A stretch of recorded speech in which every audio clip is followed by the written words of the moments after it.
Hi, I'm Peter Janetzki, and joining me is Dr. Monique White, and we're going to be talking about the graduate certificate in applied neuroscience at Christian Heritage College in Brisbane. So thanks for taking time to join with me. Monique, I love your passion, and I think it's important to highlight that, the same is true for me, is that this program is not a data dump of just learning knowledge. It's very much applicable to our work and to our own lives. And hence why I teach it, because neuroscience has transformed my life because I live with generalized anxiety. So it's really important. Let's give it a quick overview, is that in the 4 units, students can do 1 or 2 a semester, but each unit is structured where there's 1 week, it's a face-to-face lecture via Zoom in this forum that we're doing right now. And then the alternative week is a self-directed learning. And so therefore it's like in the 12 weeks, there's 6 face-to-face lectures, 6 self-directed, and lots of interaction, but it's not sit back and be academic and all medico and sciencey. It's about taking the science and how does this work with people? Yeah, and how does that work for you? Because so for instance, yes, so when you're doing it, and the best part about it is you've got the passion of both Peter and I, and so 1 week you have Peter, 1 week you have me, and so on. And our courses complement each other. They dovetail with one another, and they actually will speak to one another. So even though you might be doing 2 courses at a time, they actually really merge and succinct, and they build on one another, which is wonderful.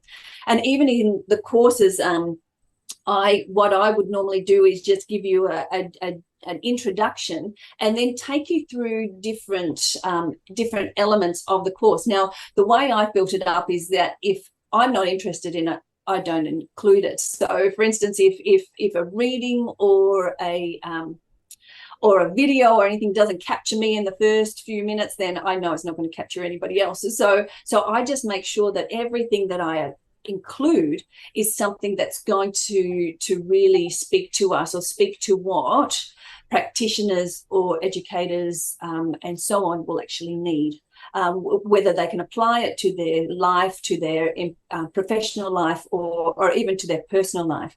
And then I try and make sure that I've connected different things. So it's not just all reading, and it's not just all video watching. And I make some H5P activities just to check that people have got it. And all of those activities, they're all interactive, so that it's like, oh, well, this is fun. Oh, I do understand that. Oh, actually, I might need to work on that one. But none of those, that's all formative. That's not summative. And so just to find some interaction, because, you need all these different things. You need novelty, you need experience, all that sort of stuff. So we don't want people falling asleep. The other thing is that I also put it behind everything, how long it's going to take. So recognizing that some people might be traveling different places, so they can do their course online and go, okay, I've got 10 minutes until I go to my next appointment, or I'm sitting here in the doctor's waiting surgery. I could watch one of these videos, and so they can actually interact with the course online, because they know, okay, actually this reading's only going to take me 10 minutes. I've got a 10-minute wait. I can do this reading whilst I'm out and about, and all those types of things. So people know where they're at and be able to interact with, whether on Teams or in forums and so on, so that it becomes like a holistic experience, with working with one another, but also taking it on the road with you and being able to use it and not just sit behind a computer.